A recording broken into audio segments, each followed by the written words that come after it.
नमस्कार, मी भार्गव गोस्वामी. आपण पाहत आहात तळोदा वृत्तांकन न्यूज. चला तर मग पाहूया आजच्या ताज्या आणि महत्त्वाच्या बातम्या. तळोद्यात तळीरामांचा नशा उतरवला.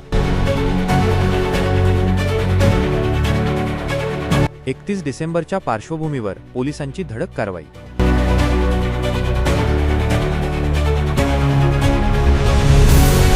नमस्कार.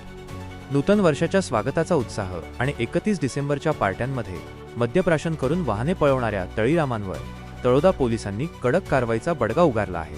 30 आणि डिसेंबर 31 रोजी तळोदा पोलीस ठाण्याच्या वाहतूक शाखेने शहराच्या चारही बाजूंना चक्राकार मोहीम राबवून ड्रंक अँड ड्राईव्ह अंतर्गत अनेक वाहनधारकांना दणका दिला. हुल्लडबाजी रोखण्यासाठी पोलीस निरीक्षक राजन मोरे यांच्या मार्गदर्शनाखाली शहराच्या सीमा सील करण्यात आल्या होत्या. पोलिसांनी एकाच वेळी चारही मुख्य मार्गांवर नाकेबंदी केली होती.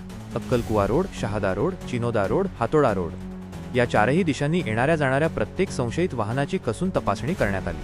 केवळ वाज घेऊन नव्हे तर आधुनिक ब्रेथ अॅनालायझर यंत्राचा वापर करून पोलिसांनी वाहनधारकांची तपासणी केली. यंत्राद्वारे अल्कोहोलचे प्रमाण स्पष्ट झाल्यामुळे तळीरामांना पळ काढण्याची संधीच उरली नाही.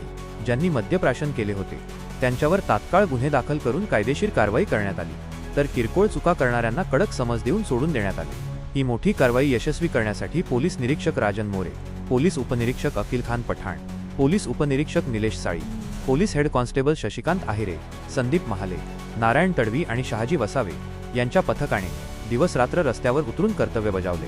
पोलिसांच्या या ॲक्शन मोडमुळे नियम मोडणाऱ्यांचे धाबे दणाणले असून शहरात शांतता व सुव्यवस्था राखण्यासाठी ही मोहीम अत्यंत महत्त्वाची ठरली आहे.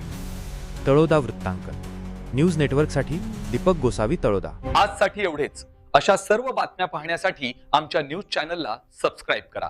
धन्यवाद.